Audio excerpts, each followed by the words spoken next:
The Tennis Gambling Podcast on the Sports Gambling Podcast Network is brought to you by EdgeBoost. Paying for better. Sign up today. EdgeBoost. Better code SGPN to get a $25 deposit bonus.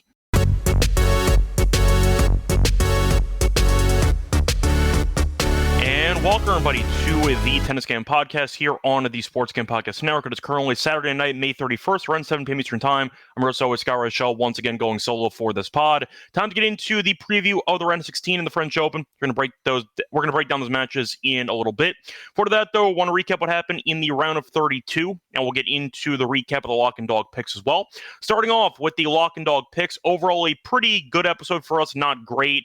I feel like for the actual recap, they'll have in a second, we got a lot of things right, but unfortunately we did pick a play that ended up losing for the lock. Had Khachanov money line at minus 138. I still love the read attached to it. We thought it was going to be a physical match, thought it'd be a long match, and we dared injure Tommy Paul to outlast Khachanov in what was going to be a marathon. It went 5 sets, and injured Tommy Paul did outlast Khachanov, and he won. Rough loss there for Khachanov. Really came down to that third set breaker, which Khachanov choked. He had 2 separate set points. One of them was on his own serve, and he ended up losing both of those as he ended up losing the set.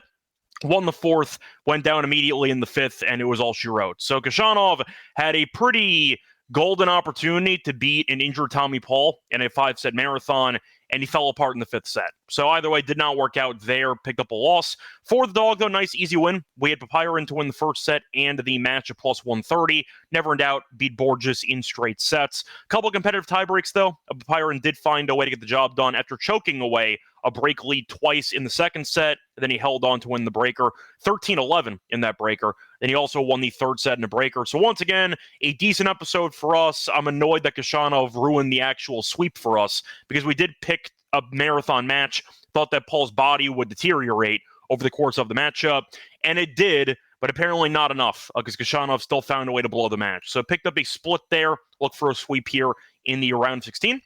Before we get into the, I'd say, greater recap of the round of 32, a reminder, though, that we do have new content on the SGPN network because the SGP guys are going to be ripping packs live on air next Monday night. They'll be breaking a case of Panini Prisms with dabs, and you can get 10% off your favorite team. With promo code SGPN, go to sportsgambling.com/break to get in on the action. So getting into the bigger recap there of the round of 32. Overall, once again, a pretty entertaining round. You saw a decent amount of marathons, and I felt like it kind of blended with the blowouts because the Saturday card was quite anticlimactic. But getting into the actual recap, though, of the matches on Friday, a lot of really good content. I saw Musetti beat Navone in 4. We called that to a T, got that one right.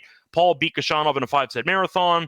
Papirin beat Borges in straight sets. Thought Hallis was alive against Rune. We thought Rune would win in 4 or 5. He did win in 5. Altmaier ended up beating Medjedovic in 4.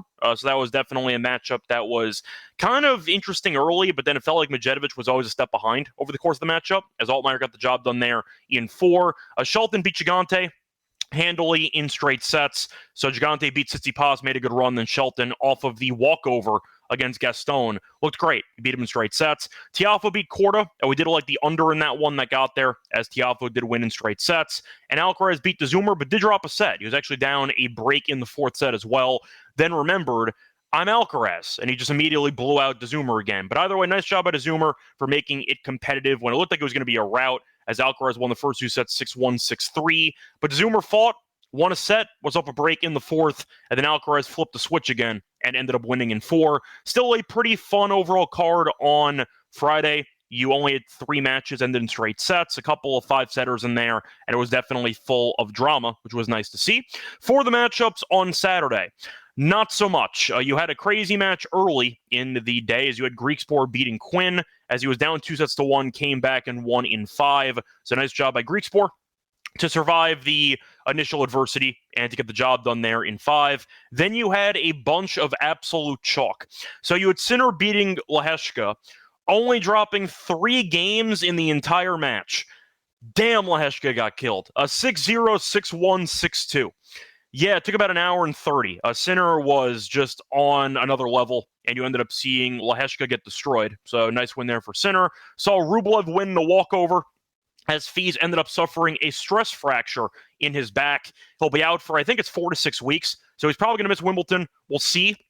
but Fees is injured pretty severely, and he might end up missing the grass season entirely. So keep an eye out for that. But Fees is injured again, and we'll see if he ends up coming back for Wimbledon. My guess would be no. Zverev beat Kaboli in 3 sets. There was a breaker in there, but Zverev looked pretty comfortable over the course of the matchup. Was wrong about Fonseca. Thought he'd give Draper a series run for his money. He got absolutely curb stomped. Won 8 games the entire match. Draper killed him. It was Indian Wells all over again. And Draper continues to look very solid. Fonseca, though, keeps showing flashes of brilliance, and then it feels like he hits a wall in almost every event that he's in. And it feels like at the end of the day, Draper is definitely a worthy top 5 guy. He's great on clay, and we've seen that all year. Nice job by him, though, for winning in straight sets. Norrie beat Fernley in a match of 2 Brits that nobody cared about, and he ended up winning in straight sets. Saw Bublik beat Rocha in straight sets. Good for Bublik to not get broken in the entire match. You never thought you'd probably be able to say that Bublik was in the round of 16 in the French Open, but here we are. Bublik's kind of had a clay season for him, and you're looking at Djokovic, who destroyed Misolic. No shock there. We know that Misolic was, I don't want to say lucky to get here, but as a qualifier, making it into the 3rd round, a good effort. Joker killed him. No surprise there, as he only dropped 9 games over the course of the entire match. So overall, once again, a pretty balanced, I'd say, 3rd round, where you're looking at a spot where you saw a couple of competitive wars, saw a couple of straightforward wins, and you saw even a walkover in there. So it kind of had all of everything. But either way, point is a pretty fun round as a whole. Time to move on into the round of 16. Also briefly mentioning the women's side of things, nothing too shocking per se. I feel like it was pretty much chalk. Looking at the actual results here, you had no drama at all on Friday. Every single match ended in straight sets. Every single one of them. So that was definitely underwhelming, to say the least, and the favorites won basically all of them. Ostapenko got buried by Rybakina, so that feels pretty good that we've Swiatek to win the event, and now she doesn't have to face off against Ostapenko. That's pretty cool. But the point is, you had straight sets entirely on Friday, and then on Saturday, you saw Badoza lose to Kasatkina, pretty much chalk besides that, and then you had a couple of marathons with Boyson, who ended up winning 7-5 in the 3rd. You saw Keys come back against Kennan. Kennan had, I think it was 3 match points, and then immediately did not convert, then got broken the game after, and then lost. So that was kind of a heartbreaker there for Kennan. Besides that, though, Pegula came back from a set down against Vondrousova. So once again, not too much drama on the women's side. Felt very, very chalky, and we'll see what happens in the round of 16 moving forward. Anyway, time to move on into the round of 16. On the men's side, before we get into that, the reminder, they're brought to you by our sponsor, which is EdgeBoost, because the first ever banking for bettors, ensuring that all your gambling transactions are approved. No use fees, no minimums. Catch records as well. 100% approval from the deposit. Sign up today. EdgeBoost.pepper code SGPN. Deposit $25. Edge match deposit. EdgeBoost.pepper code SGPN. We're also brought to you by Fantasy, because they are going along with May Plus. Their extender bonus. Hop in game 1. The longer the series goes, the bigger the bonus gets. Sign up with the promo code SGPN to get a special pick and a first time visit offer up to 1K in bonus cash on Fantasy promo code SGPN. Welcome back, everyone, to the Tennis Game Podcast. Finish recapping the last round. Time to move on into the round of 16. Starting off with the matches taking place on Sunday. First match going to be between Paul and Papiron, which should be interesting because we know Paul is battling an injury to his abdomen, but he was able to survive and advance in 5-set marathons against Fucsovics and Kashanov. Papiron, though, has been absolutely coasting. He has not dropped a set yet. Paul, though, has dropped at least 1 set in every single match. And once again, he's had back-to-back 5-setters. Now, Paul's still favored in this one, despite the injury. He's about minus 170. You have Papiron at around plus 150 for the spread, minus 2.5 for Paul, plus 2.5 for Papiron.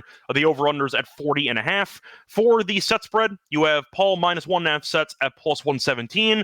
Papiron plus 1.5 sets is a minus 150. The over 3.5 sets is minus 240, by the way. So you're looking at what should be another close battle. Now, they faced off multiple times in the past, and Paul has gotten the better of Papiron recently, but they've been very close. Faced off in 2019 in Montreal, Paul won in 3. Faced off in Melbourne, 2021, and Papiron won in straight sets. Faced off in 2021 in Paris, and Paul won in 3. Faced off last year on grass in Den Bosch, and saw Paul win in 3 sets. So a lot of the meetings were pretty dated, as 3 of the 4 happened in 2021 or earlier, and Paul had some success. However, point is, you have seen 3 of the 4 meetings not end in straight sets. I see a very close battle here. I'll go with Papiron plus 1.5 sets here. I think that once again, he's healthier. He has not dropped any sets. Paul just played a 4-hour epic against Khachanov. And I said before, you've seen a lot of competitive battles between them. So I see a couple ways to get there. If he ends up winning outright as a dog, I think that there's some value potentially there. But I do think Paul, with his overall, I'd say, consistency, can still extract errors from Popyrin. The match will be won or lost in Popyrin's racket because he goes for so much power and so much, I'd say, just so many winners on each point that you could argue that Popyrin can easily win the match if he hits the spots and lose it by just punting shots all over the court. So I do think there's a path for Paul to definitely win. Would I take him at this price? No. I think that the injury is still important. And assuming that Popyrin can actually close out some breakers, maybe he'll be able to actually win this one in 4. But I do think the value is picking worst case scenario, another Paul marathon. We're looking at Paul maybe winning in 5 again, but either way, that does imply Popyrin winning 2 sets minimum, and that's minus 150. I like it. I'll fade the injury guy once again. The path was there for Khachanov. He fumbled away the 3rd set breaker, and then he couldn't make it back in the 5th. So either way, point is I think that there's some value on Popyrin, but I'll go with the safer option. Give me Popyrin plus 1.5 sets, at minus 150 as my main thought for that one. Makes sense also because over 3.5 sets is minus 240. So you're kind of automatically expecting each guy to win a set. And with that being the case, I do think there's some value picking Popyrin to win one more set on top of that at a pretty affordable price of minus 150. I'll take that as my choice for that matchup.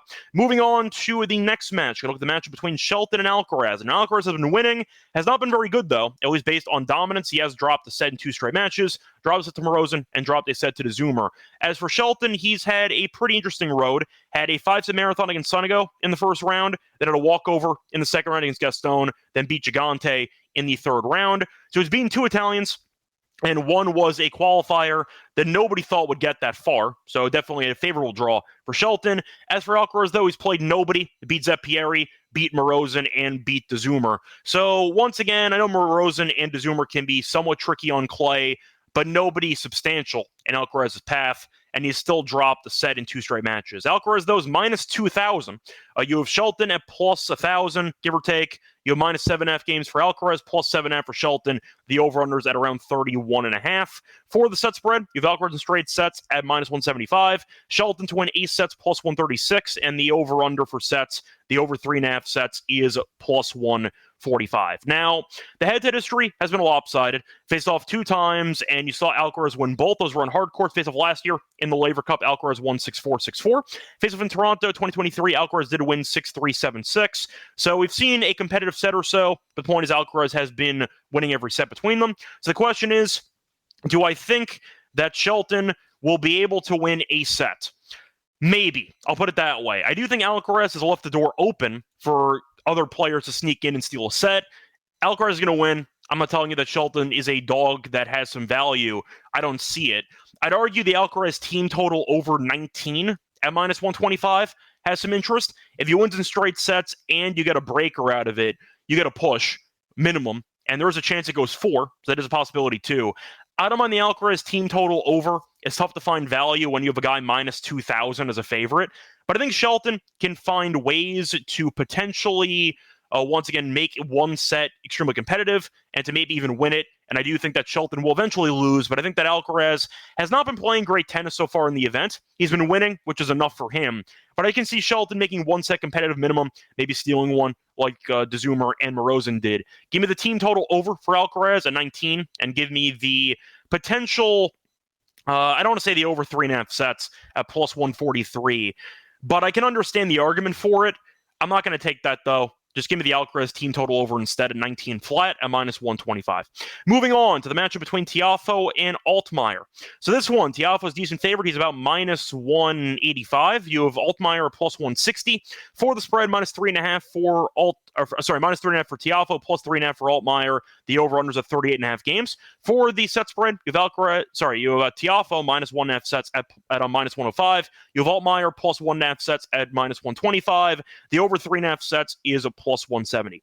So, faced off in the past, and you actually saw Tiafoe beat him on clay in 2023 as he won in Rome in 3 sets. Faced off in the Australian Open as well, and Tiafoe beat him in 2023 in 4 sets. So both meetings did not end in straight sets. Tiafoe's been really, really good, beating Busta and beating Korda in straight sets. Also beats Fulins, who has not dropped a set yet in the entire event. Korda, though, is in pretty good form, and we know Busta is not as good as he used to be, but can still be tricky on clay. So a nice overall sweep there for Tiafoe in those 3 matches. Altmaier, though, has been winning, but he has been dropping sets. He has won each of the first 3 matches in the French Open in 4, so he has dropped at least 1 set, but he's been able to win. Had a pretty decent draw. He did beat Fritz in the first round. Good win for him. Kapriva is a pretty solid challenger clay guy. Did beat him in 4, and then beat Medjedovic, who's also a pretty solid challenger guy, who's tried to make the jump to the ATP. He's made the ATP final, I think, at least once. I know he lost to Shapo at the end of last year. I don't remember if he made it again. I think he did, and he lost in a final again this year. So he's definitely a guy who's been working on his game, who won the next-gen title, I think it was a year or 2 ago. So based on that, Altmaier's had, in my opinion, a tougher path than Tiafoe. But I do think that you're looking at Tiafoe, who should be favored in this matchup. Now, do I think he's going to win? At minus 185, I don't really want to pay to find out. I think there were a couple other ways to go about it. I think both guys will win at least 1 set. So if you like Tiafoe to win, maybe Tiafoe and both players win a set to cut in on that juice, you can get plus money with that venture. And for the actual, once again, pricing on that, if you want to go for the both players win a set and Tiafoe to win, you can find that available at around, that's actually minus 102, which I don't mind. You're cutting in on minus 185 or so, which makes some sense. Do I think Altmaier is dead to rights in this matchup? No. I think he can win. I think Altmaier's a solid clay player. He beat Sinner in this event a couple years ago, and he's been solid so far in this event. He also made a pretty good run in Monte Carlo before losing to Alcaraz. So he's a solid clay player. Tiafoe, though, is playing very well. I do think you're looking at a spot where Tiafoe, I think, is a worthy favorite. But if Altmaier found a way to win in 4 or 5, I would not be shocked. Starfall's mentioning it could be an upset in the making. I can agree with you on that. I think the pricing makes sense, just based on the form Tiafoe's in, not dropping a set yet. But I do think that Altmaier is definitely live to win this, and I think that he can pull it off. Give me the over in this one. If you want me to go extra bold on this matchup, give me the over 4.5 sets in this matchup at plus 230. I see a marathon. I think it might go 5, and I do think eventually it's going to result in which player does not blink first to win the matchup. Give me a coin flip, though. Give me the match to go 5 at plus 230 as my thought for that one. I see Sashi joining in, talking about how Ben does not play smart enough tennis to take advantage of Alcaraz's dumb moments. I think you're definitely right. I think Shelton's shot selection can be problematic, but I'm hoping that the Alcaraz dumb moments will be enough to force a breaker, or maybe even allowing Shelton to steal a set. That goes back to the team total, where maybe Alcaraz can still win the set, despite mentally checking out for about 3-4 games. But that's why I'm going with the team total, because I don't trust Alcaraz enough to win in straight sets at minus 175 when he's been zoning out of matches for 20 minutes. And I think that can leave the door open for his opponent to potentially steal a set. So once again, I think it goes back to what I said before about the Alcaraz team total over for that one. Moving on to the next matchup, going to look at Musetti against Rune. This might be the matchup of the round. It's definitely a very good one. For this one, you have a pretty close line. I mean, Musetti's minus 195. Rune's plus 170. For the spread, I see minus 3.5 for Musetti, plus 3.5 for Rune. The over-under is at 38.5. For the set spread, you have Musetti minus 1.5 sets at plus 105. You have Rune plus 1.5 sets at minus 135, and you also have the, once again, over 3.5 sets at minus 225. So you're expecting at least 4 sets between them. And then they faced off twice in the past. None of them were on clay. Faced off in Indian Wells last year. Rune won in straight sets. Faced off in London 2 years ago. Rune did win in straight sets. So both meetings Rune did win in straight sets, but none of them were on clay, which is Musetti's favorite surface. Now, Rune is a good clay player as well, but he has not been that dominant in the run here, as he lost a set to Agut, did beat Nava in straight sets, which was a pretty favorable draw, I'll put it that way. And then he ended up beating Hallis in 5, so a nice win there. But still, point is, if Hallis can take him 5, I think then Musetti can definitely beat him. Musetti's dropped 1 set so far, lost a set to Navone. I think that makes sense. I did pick Navone to win a set in that one, so I'm not surprised. But he beat Golan and beat Hanfman. Musetti, though, is really, really good, and I do think that he's the better player on clay between the two of them. Rune, though, is always going to be a marathon guy. He punts sets left and right and tries to outlast his opponents in about 4 hours trying to win. Problem is Musetti is so good from the baseline that I just don't see how Rene is going to outlast Musetti if it goes distance, which it probably should. I like Musetti to win. I think he'll end up winning probably in 4 or 5. Maybe goes the distance, but we know Rene over the years has some conditioning concerns. He got past the opponent there in the last round against Hallis. I don't think he'll be as lucky in this one. And the fact that he played a long match against Hallis in the last round, I think can cause potential problems for him in this one. If you see the time of the match kind of creep up there in the 3.5 hour, 4 hour range. I'm going Musetti to win the matchup. However, I will go with something a bit different. I will go with Musetti to win the match and both players to win a set. Like the value there. That's available at around plus 140. Once again, cutting in on the massive price there at about minus 190, give or take. If I can turn that into plus 144, I think I'm going to have to do it. So I'll go with that. I find it kind of interesting, though, that Tiafoe is a pretty similar price as he's around a minus 190 favorite.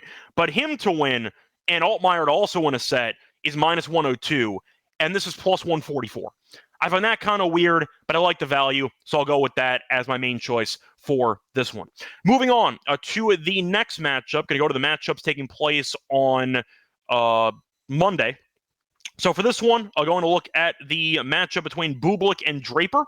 Draper, though, is a massive favorite, to no surprise. He's about minus 1,000. Bublik is plus 650. The over-under is at 32.5. Now, for the head-to-head history, Draper has beaten him each of the last 2 meetings, but none of them were on clay. Beat him in Adelaide last year, 7-6, 6-4. Beat him on grass, 7-6, 7-6 in London, and he actually lost to Bublik in 2019 in London. So once again, that was a long time ago, but they faced off one time since 2022, and you saw Draper win in straight sets on hard court. Now, Bublik has been quite good.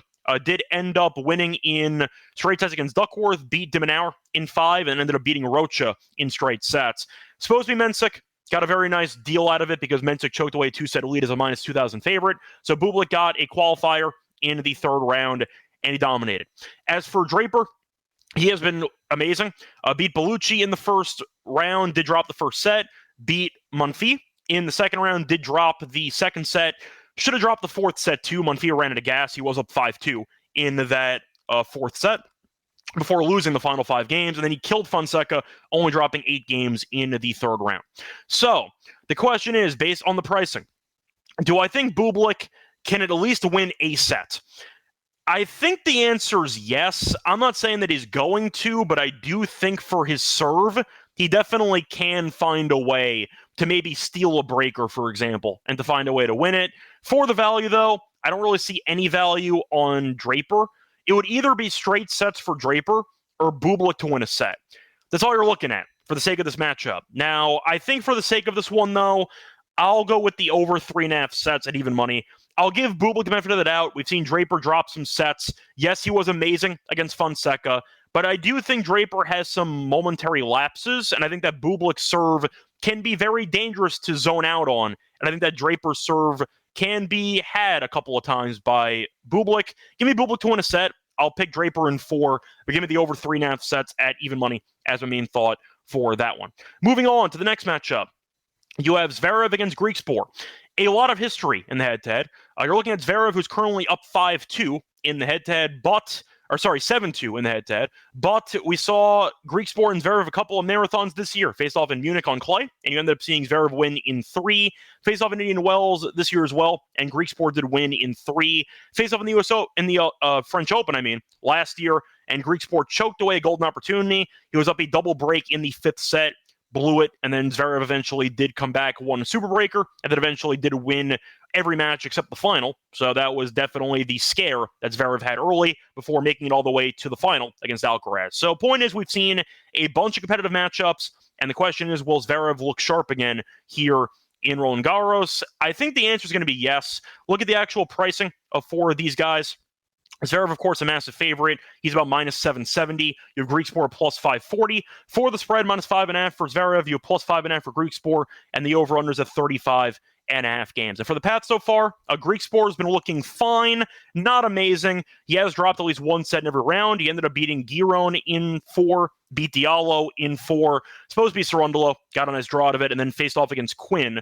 So Greek Sports capitalized on his relatively weak draw, but he has been dropping sets, and I do think that Zverev, of course, is a massive step of competition, but Greek Sport has given Zverev some problems in the past, as you've seen a bunch of marathons and a bunch of tie breaks, so maybe we'll see that happen again here in this one. But for Zverev's path, he's been good. Beat Tien in straight sets, beat De Jong in 4, and beat Caboli in straight sets. Only dropped 3 games combined in the first and third sets.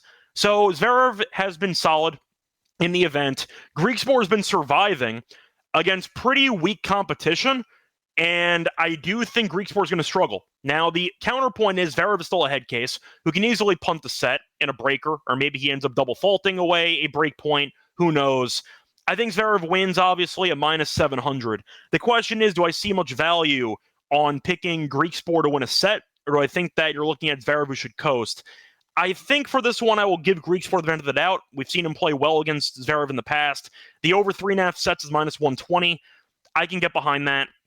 If you want to go for Zverev to win and both players to win a set, you can find that available at around plus 136. I like the price on that. I think that you're looking at a spot where Zverev wins. I'll give Greek Sport one set. I'll put it this way, though. If Zverev wins in straight sets, I would not be as surprised as most people. But I do think Greek Sport, who has been looking pretty up and down in most of these matchups, has seemed to always bring his A game against Zverev, as Cayetano's mentioning. I think he'll win at least a set.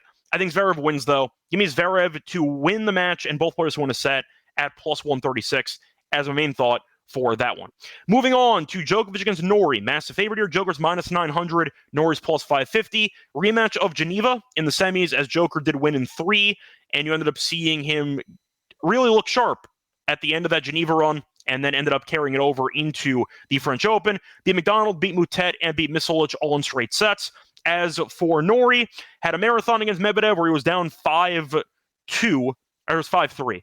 5-3 in the 5th set, came back and he won.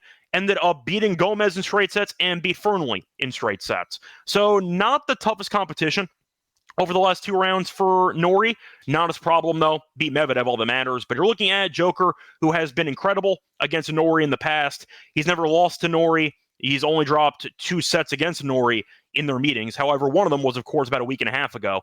But you're looking at the meetings, and Joker is currently 5-0. He's only dropped a set twice in those 5 meetings, and one of them was on clay last week or so. So you're looking at Joker, who's a massive favorite. Question is, will Norrie win a set? I'm going to say no. I think Joker dominates here. I think that Joker kind of fumbled away that second set. He had chances against Norrie, and he ended up fumbling it en route to winning in 3.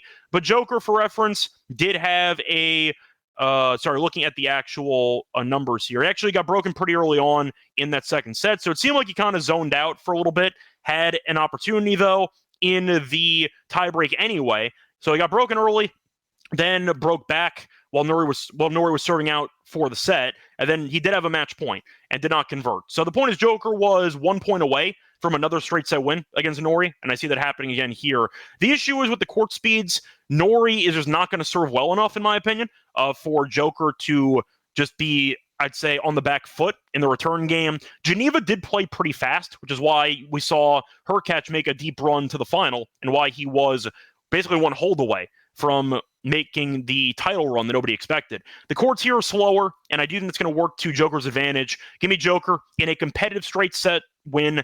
Think it might end up going to a breaker in there somewhere. I see 1 competitive set minimum, but I think Joker will do better on the clutch points, and I think he'll win this one in straight sets. So I'll go with, once again, Djokovic in straight sets for a main thought on that one. Moving on to the next matchup we're going to talk about, you have the last match of the show. You're going to have Sinner against Rublev, which is a massive line. Sinner, off of the dominant performance against Leheshka, is minus 2,000.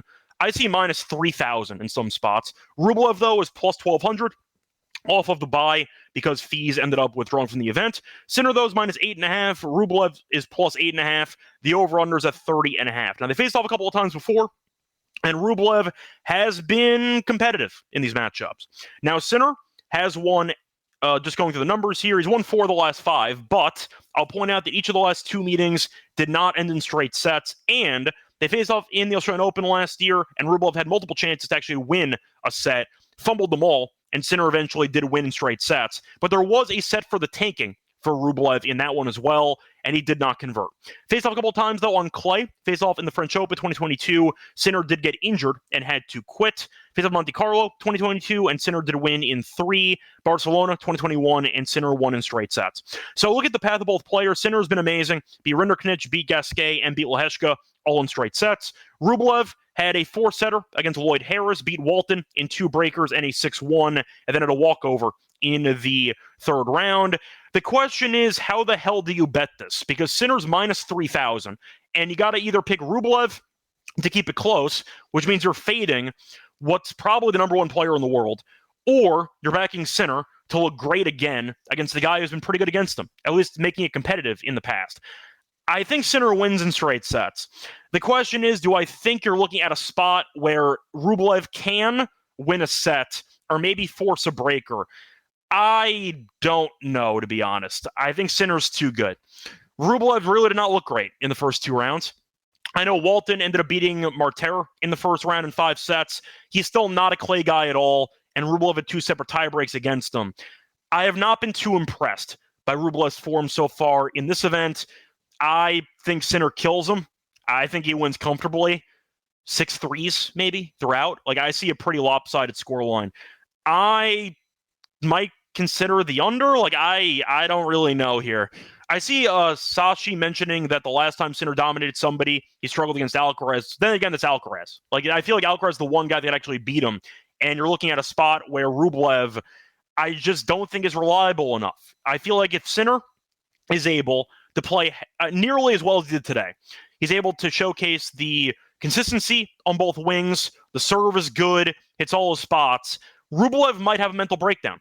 I just feel like Rublev, if he ends up losing, despite playing well, is going a short circuit and might end up punting a set.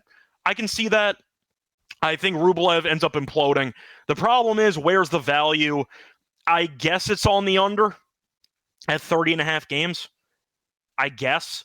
There's really not much to go with because Sinner is such a big favorite, so you got to get creative with it. I'll go with the under, I guess. I'll trust in Sinner, who's been an absolute monster since coming back from injury. He has dropped 1 match to Alcaraz, and no shame in that. Been great in the event so far. You can find the Sinner straight sets, by the way, available at minus 175, which is too expensive to me. Give me the under at 30.5, and give me hopefully no breakers, no anything like that, and Sinner just coasts again. But give me Sinner winning, probably with the under, as the main thoughts for that one.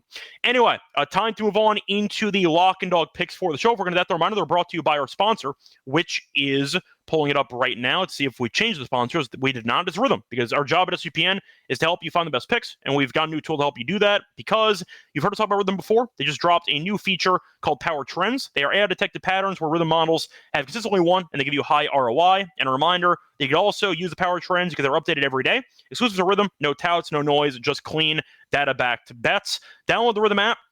Check out the Power Trends and start betting smarter. You know that we will be doing so. And a reminder, you can also try to free for a week by using the 7-day free trial. Go to sportsgambling.com/RATHMM. We're also brought to you by Circle Ultimate Fantasy Ball Giveaway, because Circle Resort and Casino, Las Vegas, giving away the ultimate fantasy ball experience for a 12-person league in Vegas to draft their teams and to be treated like VIPs at their stay.